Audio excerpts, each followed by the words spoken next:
నమస్తే బ్రదర్, మీ పేరు? భవానీ సునీల్ కుమార్. ఎక్కడి నుంచి వచ్చారు మీరు? చేవెళ్ళ నియోజకవర్గం. చేవేళ్ళ నియోజకవర్గం. ఎట్లుంది రేవంత్ రెడ్డి పరిపాలన? ఎట్లుంది కేసీఆర్ పరిపాలన? ఎట్లుంది? కేసీఆర్ పరిపాలనే మంచిది. కేసీఆర్ పరిపాలన. ఇప్పుడు ఈ కాంగ్రెస్ వాళ్ళు 6 గ్యారెంటీలు ఇచ్చి అధికారంలోకి వచ్చారు కదా, ఏవేవి అమలు అయినాయి మీకు తెలిసి? నాకైతే ఏం అమలు కాలేవు. తులం బంగారం అన్నాడు, రైతు బంధు అన్నాడు, ఆయన ఇచ్చిన ఇంటింటికి గృహలక్ష్మికి 2000 అన్నాడు.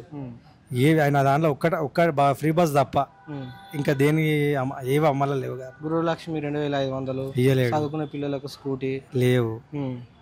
ఎట్లా అనిపిస్తుంది మొత్తం మీద కేసీఆర్ పాలనకి ఈయన పాలనకి తేడా ఏమనిపిస్తుంది? చాలా అంటే చాలా తేడా.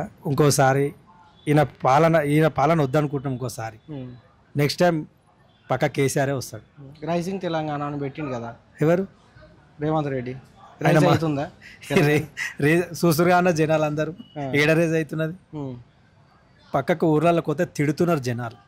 తిట్టే స్టేజ్లు ఉన్నాడు ఆయన, తిట్టిపించుకున్న స్టేజ్లు ఉన్నాడు. కానీ వేరేది ఆయన ఏడా ఈ పాలన నువ్వు ట్విట్టర్లో అందులో చూస్తే ఎంత ఘోరంగా తిడుతున్నారు.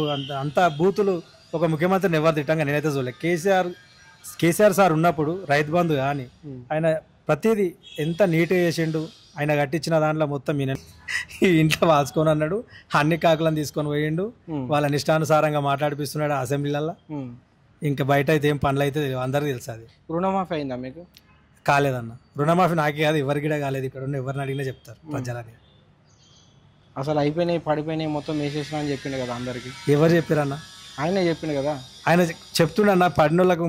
ఇప్పుడు నేను వ్యక్తిని బాధితుని పడిన నేను చెప్పాలి కదా. పడితే నేను అబద్ధమని చెప్తా.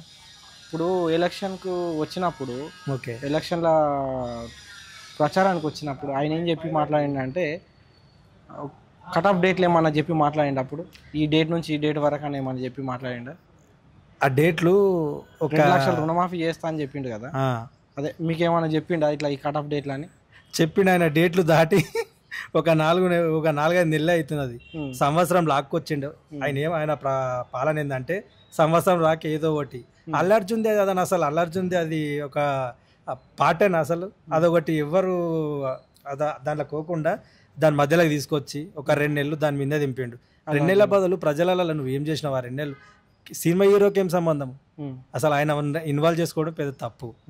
అనవసరంగా ఈ ప్రజలను వదిలేసి సినిమా హీరోలు ఎంబడిపడు. ఇవి హైడ్రా గూలగొట్టడం వల్ల ఎంతమంది బాధితులు రోడ్డు మీదకి వచ్చి ఏడుస్తున్నారు.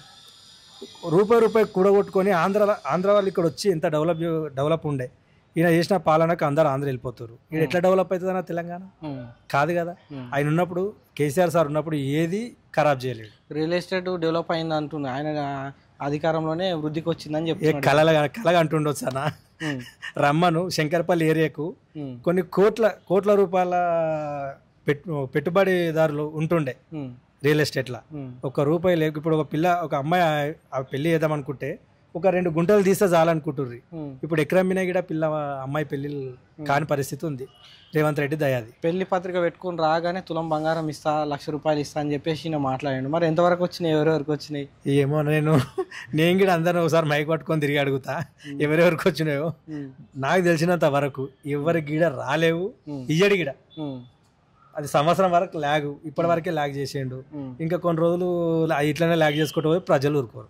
నేను అప్పులు కడుతున్నా, మిత్తులకు కడుతున్నా, మిత్తులు కడుతున్నా, నేను ఏం చేయలేకపోతున్నా. కేసీఆర్ మొత్తం అంతా నాశనం చేసిపోయిండు, మొత్తం అంతా అప్పుల పాలు చేసిపోయిండు అని చెప్పి మాట్లాడుతుంది. దీని గురించి మీరేమంటారు?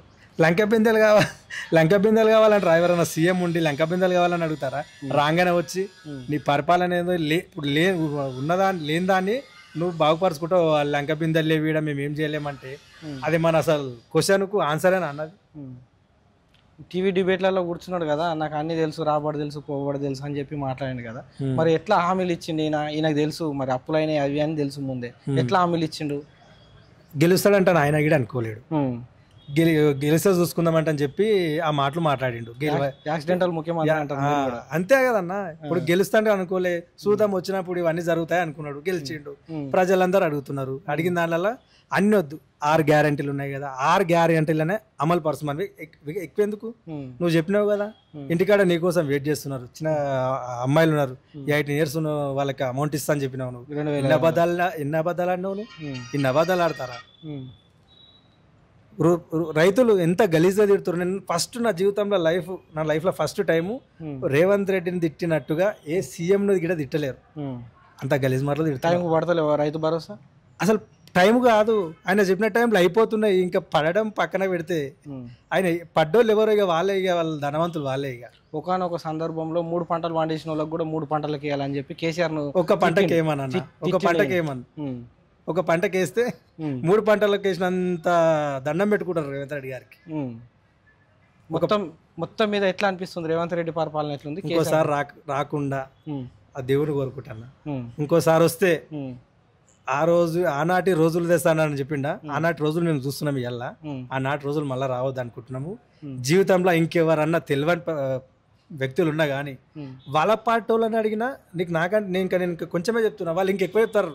వాళ్ళు ఉన్న పార్టీ వాళ్ళు ఏం చేయాలని పరిస్థితులు ఉండాలి. అసలు వాళ్ళకి ఏం చేయాలో అర్థం కాకున్నారు.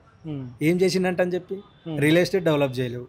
ఎట్లా బతకాలి? సగం మంది రియల్ ఎస్టేట్ మీదే డిపెండ్ అయి ఉన్నారు. ఎట్లా బతకాలి వాళ్ళు? మొత్తం జీరో చేసినావు, 0 చేసినావు. కట్టించిన దాంట్లో అసలు కూలగొడతావు. ఎవరైనా గుళ్ళను కూలగొడతా, కట్టించిన కూలగొడతా. కట్టని ఇప్పుడు ఏదైనా కడదామంటే భూమి పూజలు చేసి మనము ఎంతో సాయం ఆలోచన చేసి కడతాము. ఉన్నట్టని గులగొడతా అంటాడు. ఆస్తులు భూములు అమ్ముకొని ఇల్లు కట్టుకున్న వాళ్ళు ఉన్నారు. గులగొడతా అన్నాడు. ఏది గులగొట్టిండు? సెక్రటరీ గులగొట్టిండా, యాదాద్రి దేవాలయము ఆయనది, కాళేశ్వరము చేస్తాడు. ఈడ చేస్తావు, చేయనికే లేదు కదా అసలు, ఆస్కారమే లేదు. చెయ్యవు గీడ, జీవితాంతం నువ్వు ట్రై చేసినా చెయ్యవు. ఆయన తెలంగాణ తెచ్చిన ఉద్యమకారుడు. నువ్వు ఎంత తప్పుగా మాట్లాడతాడన్నా, ఇష్టం వచ్చిన నోటికి ఎంతో సంత మాట్లాడతాడు. ఏమన్నా మాటలు అవి? తెలంగాణ అంటే ఇచ్చిండ్రా అన్న, తెలంగాణ ఉద్యమం చేస్తే వచ్చిందన్న. తెలంగాణ పోరాడితే ఆయన ఒక్కరి వల్ల, మేము చెప్పేది కూడా కేసీఆర్ సార్ ఒక్కరి వల్ల వచ్చిందని చెప్తలేము, మెయిన్ పాత్ర వహించండి అన్న చెప్తున్నాం. అంతే. కాంగ్రెస్ పార్టీ వాళ్ళు మేము ఇచ్చినామని అంటున్నారు. ఎవరు? కాంగ్రెస్ పార్టీ వాళ్ళు. సోనియా గాంధీ గారు ఇచ్చారంటారా? ఇక ఆయనకే తెలియాలి. ఇక సోనియా గాంధీ గారు ఎట్లా ఇచ్చారో ఇప్పుడు అడగంగానే పోయి సిగ్నేచర్ చేసి అయితే తీయలేరుగా అన్న. ఎంతో మంది బలైనరు, మంచి విద్యార్థులు బలైపోయారు ఈ ఉద్యమం కోసం. ఆ ఉద్యమం కోసం బయన వాళ్ళ పక్కకెట్టేసేసి నేను తెచ్చినంటే అది కళల ఆయన ఇమాజినేషన్ అనుకుంటుండే. ఆయన తప్పదు. కేసీఆర్తో పాటు విద్యార్థులు కూడా వాళ్ళ సంకల్పంతో వచ్చిందే తెలంగాణ.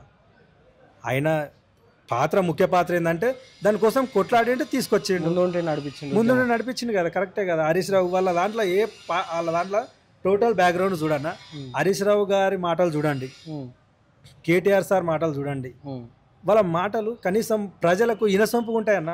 ఈయన కనుగుడ్లతో గోటిలాడుతా అంటాడు, లాగులో తొండలు ఇడుస్తా అంటాడు.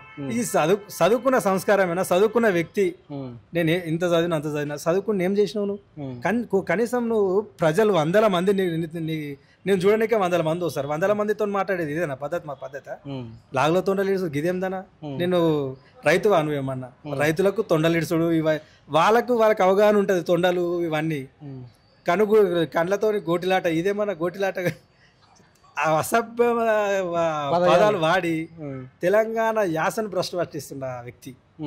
ఆయన గురించి ఎంతమంది ఎవరు పొగడరు. వాళ్ళ పార్టీ వాళ్ళు కూడా ఆయనను పొగిడినట్టు నేను ఏడైతే ఇల్లేను. ఫస్ట్ ఆ రైతు భరోసా ఆయన ఏమేమి ఒప్పుకుండో 3 అన్న, కనీసం 4 అన్న లేడీస్కు ఫ్రీ బస్ పెట్టిండు. జుట్లు పట్టుకొని కొట్టుకుంటారు. ఎందుకన్నా ఫ్రీ బస్సు? వాళ్ళు సంపాదించుకోలేరా? 6,000 సంపాదించుకోలేని పరిస్థితుల్లో లేడీస్ సైడ్ ఉన్నారు. వాళ్ళు ఏడుకైనా సంపాదించుకుంటారు. వాళ్ళకు మంచి శాలరీస్ ఉంటుండే. ఫ్రీ బస్ ఒకటి పేరు పెట్టుకొని ఇంత మనం టైం పాస్ చేసినాం. 500 సిలిండర్ కూడా వస్తుంది కదా అన్న. 1000 రూపాయలు అన్న సిలిండరు. 500 ఎవరు చెప్పారు అన్న? వస్తలేదు. 500 సిలిండర్ లేదు, ఏం లేదు. నోటికి వచ్చింది అంత ఇచ్చేసేసిండు. ఫ్రీ కరెంట్ కూడా వస్తుంది కదా కొంతమందికి. ఎవరికి? మొత్తానికి అయితే రాలేదు కానీ కొంతమందికి అయితే వస్తుంది. ఇచ్చిండు. కొంతమందికి అంట ఫ్రీ కరెంట్ ఇచ్చిండని ఇన్నా. మాకైతే లేదు ఫ్రీ కరెంట్, ఇప్పటికి లేదు. కావాలంటే మా బిల్లు చూపిస్తాం. మేము పెద్ద ఉన్న వ్యక్తులం అయితే కాదు కదా, మాకు 0 అంటని చెప్పినావు కదా. ఇప్పుడు మరి ఇంతగానం బిల్లు ఎందుకు వస్తుంది అంట. కొత్త మీటర్లు పెట్టిన ప్రతి ఒక్కరికి బిల్లు ఎక్కువనే వస్తున్నది. ఇంకా ఆయన ఏమి అది చేసినట్టు ఏం చేయలేదు. టైంపాస్ చేసిన సంవత్సరం అంతా టైంపాస్ చేసిండు. ఇంకా 2-3 సంవత్సరాలు కూడా టైంపాస్ చేస్తాడు. మీరే చూడండి.